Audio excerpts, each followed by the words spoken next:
여호와는 나의 목자시니 내게 부족함이 없으리로다. 그가 나를 푸른 풀밭에 누이시며 쉴 만한 물가로 인도하시는도다. 내 영혼을 소생시키시고 자기 이름을 위하여 의의 길로 인도하시는도다. 내가 사망의 음침한 골짜기로 다닐지라도 해를 두려워하지 않을 것은 주께서 나와 함께 하심이라. 주의 지팡이와 막대기가 나를 안위하시나이다. 주께서 내 원수의 목전에서 내게 상을 차려주시고 기름을 내 머리에 부으셨으니 내 잔이 넘치나이다. 내 평생의 선하심과 인자하심이 반드시 나를 따르리니 내가 여호와의 집에 영원히 살리로다. 아멘. 이 시편은 워낙 유명한 말씀이고 짧은 구절이기에 여러 믿음의 성도들이 즐겨 묵상하며 또 외며 그렇게 이 말씀을 좋아하는 참 유명한 말씀입니다. 그런데 유명한 만큼 또 이 말씀을 제대로 아는 분도 참 많지 않음을 보게 됩니다. 일반적으로 23편 전체를 여호와는 나의 목자라는 말로 다 구절을 해석해서 목자가 양을 돌보듯이 그와 같은 하나님으로만 이 시편 23편을 보아서 조금은 부족한 해석과 부족한 생각을 하게 하는 말씀이기도 합니다. 다윗의 시, 다윗이 지은 시로서 언제 지어졌는지 알 수 없지만 추측한데 다윗이 40년에 하나님 앞에 왕으로서 통치 기간 중에 전반부 20년 이내에 하나님이 주신 믿음과 그 능력으로 주변의 모든 열강들, 8개의 민족들, 부족들을 쳐서 다 이기는 그와 같은 상태였을 때 하나님을 찬송하는 하나님은 누구신가 라고 묵상하며 그분의 이름을, 그분의 성호를 찬송하는 그와 같은 시라고 추측이 되어 일반적으로 그렇게 보고 있습니다. 거기에 23편은 세 가지의 그림이 나타납니다. 1절에서부터 3절의 전반부까지 여호와는 나를 먹이시는 목자이시다 라는 게 첫 번째요. 두 번째 그림은 3절 전반부부터 4절까지 여호와는 나를 인도하시는 지팡이다 라고 가르치고 있고, 세 번째 그림은 5절 6절 말씀으로 여호와는 나를 대접하는 집주인이시다 라고 그렇게 가르쳐주는 말씀입니다. 먼저 여호와는 나를 먹이시는 목자 1절에서 3절 전반부까지, 그러니까 여러분 1절 2절 3절은 약 1500년도 중반에 인쇄업자가 이 성경을 많이 판매하기 위해서 사실 어떤 면에서는 신학적 전문가는 아니었습니다. 장과 절을 만들어서 우리로 하여금 읽기 쉽게 하도록 하는, 그래서 종종 장과 절을 잘못하는 경우들이 많습니다. 그래서 우리가 이 장과 절에 너무 지나치게 갖게 되면 말씀의 전체를 잘못 오해할 경우들이 있습니다. 이 시편 23편도 마찬가지인데 3절 전반부에 제가 먼저 보면 내 영혼을 소생시키시고 그렇게 다음 넘어갑니다만 사실 원어로는 내 영혼을 소생시키십니다 이렇게 나와 있는 것이 맞습니다. 어찌됐든 여호와는 나를 먹이시는 목자에서 당시 이 다윗이 이스라엘의 가장 중요한 관계성 세 가지를 표현한데, 양과 목자의 관계성으로 하나님을 그리고 있고, 그리고 이스라엘 백성들이 평생에 적어도 3번은 예루살렘 성전의 절기를, 그 3대 절기를 맞아 순례의 길, 순례자의 길을 가게 되어 그 하나님 앞에 제사를 드리게 되는데, 이 제사를 드리는 그 순례자의 길에 바로 순례자와 그들이 가지고 있는 지팡이의 관계성을 가지고 하나님을 묘사하고 있고, 그리고 마지막 이스라엘 백성들이 손님을 대접하는 집주인, 그 손님과 집주인의 관계성을 가지고 이 다윗은 하나님을 묘사하여 이 땅의 이스라엘 민족으로 가장 친밀한 그와 같은 예를 들어서 여호와는 어떤 분이시다라는 것을 그림을 그리고 있다 이 말입니다. 그래서 23편은 적어도 세 가지의 그림이 우리에게 그려져 가르쳐주고 있는 굉장히 귀한 말씀입니다. 그리고 굉장히 쉬운 여호와를 어떻게 이해하는지 생각해야 되는지를 가르쳐주는 너무나도 일상적인 걸 가지고 우리에게 가르쳐주는 쉬운 말씀이기도 합니다. 자, 그렇다면 여호와는 나의 목자시니 내가 부족함이 없으리로다. 목자라는 말을 표현해서 먼저 양을 돌보는 그 목자를 떠올리게 하고 그 목자가 하는 크게 세 가지 일들을 이야기해 주고 있습니다. 첫째는 양의 필요를 채워주는 사람이 목자다라는 거죠. 양을 돌볼 때는 무엇을요? 항상 건기와 우기가 있어서 우기 때는 집안에 가두고 건기 때는 이 양을 데리고 며칠씩 몇 주 몇 달씩 밖에 나가 물과 초장을 따라다니며 양을 먹이는 것이 당시 목자의 습관 또는 목자가 양을 돌보는 방식이었습니다. 그래서 마치 하나님께서 이 목자와 같이 양의 필요를 먹을 것과 마실 것을 지속적으로 제공하는 그와 같은 분이시다라고 해서 양의 필요를 채워준 분이요. 목자는 그것만 하는 건 아니었습니다. 두 번째로 하는 것은 바로 외부의 적이었던 맹수로부터 보호해 주는 것도 목자였습니다. 그래서 필요를 채워줄 뿐만 아니라 양을 늑탈해 가지 아니하도록 외부의 맹수로부터 보호해 주는, 안전하게 지켜주는 그와 같은 것이 목자인데 하나님은 그런 분이시다라고 생각하여 이 두 가지의 일들을 가지고 목자라는 개념을 사용하여 세 가지로 표현하고 있는데, 바로 첫째는 푸른 초장에 누이신다. 육체의 필요로 하는, 여러분 양은 계속 고개를 쳐박고 초장을 먹습니다. 언제까지 먹습니까? 배가 터질 때까지 먹습니다. 그래서 고개를 드는 경우는 완전히 더 이상 먹지 못할 때 또는 목마를 때만 고개를 든다 합니다. 그리고 먹다가 자고 다시 일어나서 초장을 계속 먹는 게 양인데, 그래서 이스라엘 사람들은 별로 양을 긍정적으로 생각 안 하고 굉장히 멍청한, 먹기만 좋아하는 동물로 알아서, 우리는 돼지 같은 사람 그러면 기분 나빠하잖아요. 이스라엘은 양 같은 사람 그러면 되게 기분 나빠한답니다. 그래서 양을 그렇게 긍정적으로 보진 않는데 푸른 초장에 계속해서 여러분 먹이고 누이시게 하는, 우리 육체를 필요를 채워주시는 하나님임을 이 다윗은 목자의 그림을 통하여 가르쳐주고 있습니다. 두 번째로 주시는 은혜는 이 목자가 쉴 만한 물가로 인도하신다. 이 말은 바로 우리의 마음의 안식, 평안을 주기 위해서 이끌어 주시는 목자다. 육체적 필요뿐만 아니라 마음의 안식을 주도록 쉴 만한 물가로 인도하시는 분이시다. 세 번째는 바로 3절 전반부에 있는데 내 영혼을 소생시키십니다. 우리의 몸과 마음뿐만 아니라 영혼까지도 소생시키시는 분이 목자입니다 라고 해서 일반적인 목자보다 한 단계 더 나은, 그래서 그 목자를 연상하여 육체와 마음과 심지어 영혼까지도 소생시키사 인도하시는 분이 바로 우리 하나님이십니다 라고 해서 목자로 비유하여 그렇게 가르쳐 줍니다. 두 번째 그림은 3절 전반부에서 4절까지 나타나는데 무엇을 말하고 있습니까? 여호와는 자기의 이름을 위하여 의의 길로 인도하십니다 라는 뜻으로 말합니다. 먼저 하나님께서는 바로 순례자의 길들을 생각하면서 이 순례자의 목적은 딱 방향이 하나죠. 예루살렘이요, 궁극적인 도달할 지점은 예루살렘 성전입니다. 곧 이 성전에 가는 길, 의의 길이라는 것이죠.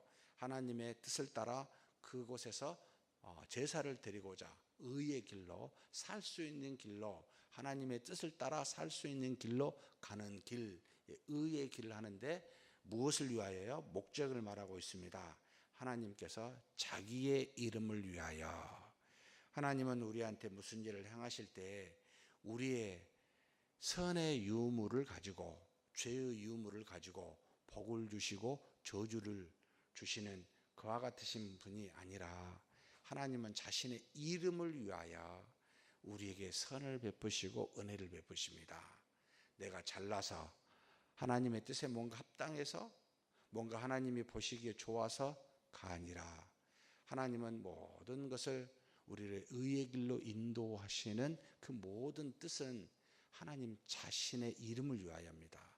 하나님이 야곱과 그 위에 아브라함과 밑에 이삭 모든 아브라함, 이삭, 야곱과 약속한 그 약속을 언약을 생각하며 바로 하나님이 맺으신 그것들을 기억하며 하나님께서 이스라엘 백성에게 구원을 베푸십니다. 가나안 땅으로 인도하시는 역사를 베푸셨습니다. 마찬가지로 지금 저와 여러분에게도 하나님이 우리에게 날마다 은혜를 베푸심은 우리가 착해서 선해서 죄가 없어서가 아니라 하나님이 그렇게 하시겠노라고 약속한 언약 때문에 하나님의 이름 때문에 그리스도를 믿는 자에게는 결코 정죄함이 없다고 말씀하셨기 때문에 그 이름 때문에 우리를 그렇게 의의 길로 인도하십니다. 자기의 이름을 위하여 의의 길로 인도하십니다.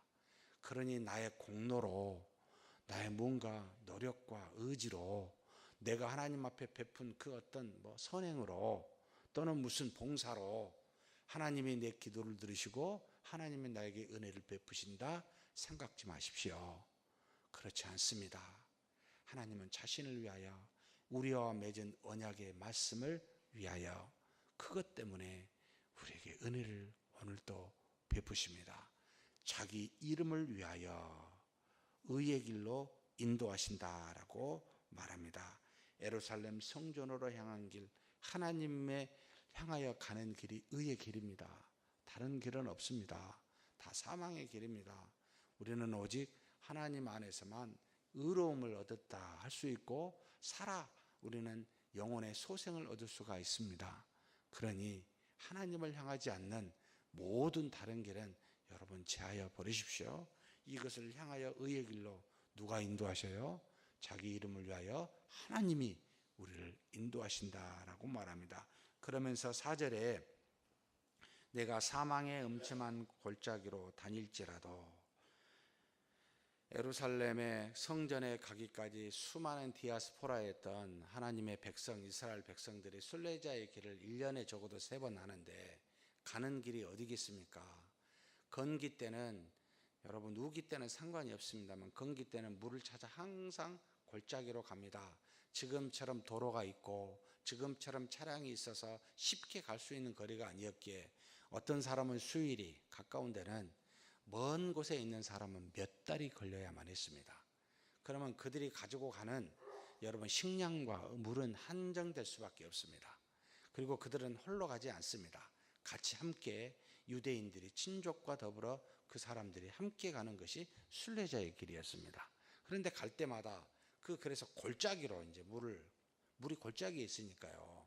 가는데 그 골짜기에는 꼭 2가지 종류의 존재해 있습니다. 바로 사람이 그리 다니니까 도적들이 있어서 물건을 빼앗고 생명을 해하는 길이 있고 또 물이 필요로 하는 야생동물이 있어서 밤중에 사람을 다치는 그래서 항상 순례자가 이 예루살렘 성전을 갈 때마다 동일한 길이죠.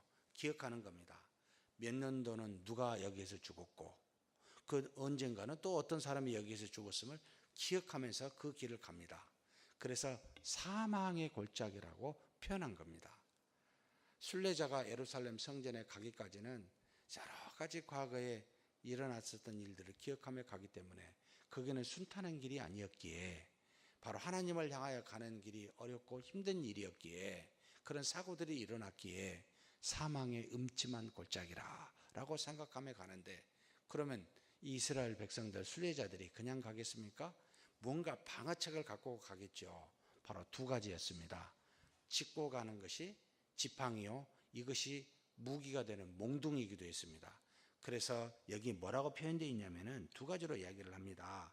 바로 뭘 말하죠? 주의 지팡이와 막대기. 지팡이는 내 몸을 의지하는 하나의 도구요. 막대기는 도적이나 이 야생동물을 향하여 무기로 사용하는 몽둥이가 됐습니다. 그래서 이스라엘 백성이 굉장히 중요한 도구죠. 마치 하나님이 우리의 지팡이와 막대기라는 뜻입니다. 사망의 음침한 골짜기에 우리 몸을 의지할 만하고 대적을 향하여 싸울 만한 무기가 되는 하나님은 그런 분이십니다. 지팡이와 막대기이십니다. 라고 생각하며 다윗이 이 시를 그렇게 이야기하고 있습니다.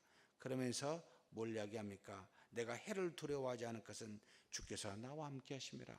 늘 지팡이와 막대기처럼 나와 동행하시면서 내가 이와 같은 대적과 이와 같은 위험으로부터 나를 안위하고 보존하신다 라고 그렇게 고백하고 있습니다. 그래서 나를 편안하게 지켜주시는 분이 바로 누구요? 하나님이십니다. 순례자의 길로 예루살렘 성전을 향해 하나님을 향해 나아갈 때 하나님은 나를 막대기와 지팡이처럼 보호해 주신다라고 말합니다. 마지막으로 여호와는 5절 6절입니다. 나를 대접하는 주인이시다. 집주인과 초대받은 손님과의 관계성에서 여호와는 집주인으로 묘사하고 있습니다.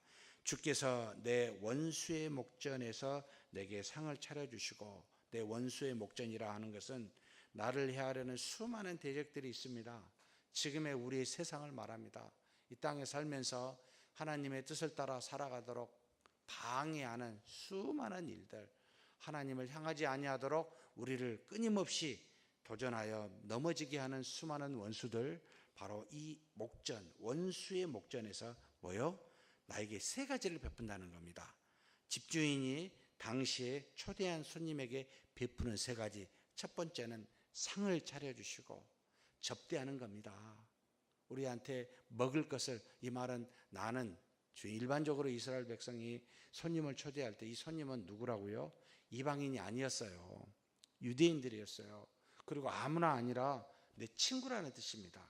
사람을 초대할 때는 당신은 나의 귀한 친구입니다라는 것을 표시하고 그렇게 존중했을 때 초대하는데, 이처럼 상을 차려주신다는 말은 나를 친구로 여기고 나에게 대접합니다, 이런 분이 하나님이십니다 라고 가르쳐주고 있고, 두 번째는 기름을 내게 부으셨으니, 이 기름은 당시 주입주인이 손님을 초대하며 오게 되면 첫 번째 하는 일이 머리에다가 올리브 기름을 부어주었습니다. 왜요?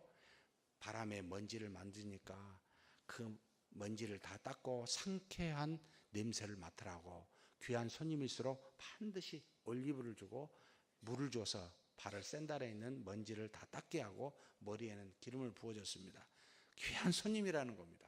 그래서 지금 그걸 떠올리고 기름을 부으셨으니 라는 표현을 쓰고 있습니다. 내 머리에. 그 다음에 세 번째 뭘 말합니까? 내 잔이 넘치나이다. 처음 그렇게 해서 머리에 기름을 부으고 올리브로 주인이 손님을 하고 난 다음에 상 차려지기 전에, 상이 준비되기 전에 컵에다가 포도주를 줬습니다. 잠시만 기다려 주십시오 라고 잔에 포도주를 채워서 목마름을 해소케 했었던 그와 같은 것을 떠올리고 내 잔에 포도주를 채우시는 분이십니다. 집주인이십니다. 한마디로 나를 초대하였고 머리에 올리브를 바르셨고 잠시 동안이나마 기다리도록 포도주에 내 잔에 포도주를 주었고, 그리고 나에게 거하게 상을 차려주시는 그분이 바로 누구요? 집주인인데 바로 나의 하나님이십니다 라고 말하면서 마지막 절에 내 평생의 선하심과 인자하심이 반드시 나를 따르리니 내가 여호와의 집에 영원히 살리로다. 내 평생에 내가 살아가는 날 동안에 선하심과 인자하심, 우리는 항상 이 두 가지가 필요합니다. 선하심은 하나님의 뜻에 합당하게, 하나님의 뜻에 합당하게 우리를 이끌어 주시고, 근데 우리가 그 선하심을 따라갈 만한 능력이 없어요. 우리는 죄악되기 때문에. 그래서 범죄합니다. 그래서 두 번째가 필요한데 하나님의 인자하심입니다. 그 죄와 허물을 덮어주고 긍휼히 여겨주실 인자하심. 그래서 다윗은 아는 거예요. 하나님의 뜻을 따라 인도하시는 선하심과 내 죄와 허물을 긍휼로 용서해 주시는 인자하심이 평생의 나를 따르리니 라고 고백하고 있습니다. 그러면서 뭘 말합니까? 내가 여호와의 집에 영원히 살리로다. 다윗은 이 땅에 그렇게 선하심과 인자하심이 따라 그렇게 인도하시는 하나님께 감사하지만 나는 어디서 살아요? 결국 영원한 하나님의 나라, 그것을 바라보고 내가 영원히 여호와의 집에 살리로다 라고 고백합니다. 사실 이 시편 23편이 짧지만 이 땅에서 우리가 사는 모습이 어때야 될지를 다 알려주고 있습니다. 이렇게 믿음으로 사시는 저와 여러분이 되기를 주의 이름으로 축복합니다. 하나님 아버지 감사합니다. 여호와는 나의 목자이십니다. 여호와는 나의 지팡이요 막대기이십니다. 여호와는 나를 초대하여 대접하는 집주인이십니다. 하나님, 그와 같은 하나님을 믿고 의지하며 이 땅에서 살게 하여 주시고, 그래서 결국에는 영원히 다윗과 함께 하나님과 함께 그 영원한 나라에서 사는 우리 모두가 되게 하여 주시옵소서. 우리 주님 예수님의 이름으로 기도하옵나이다. 아멘.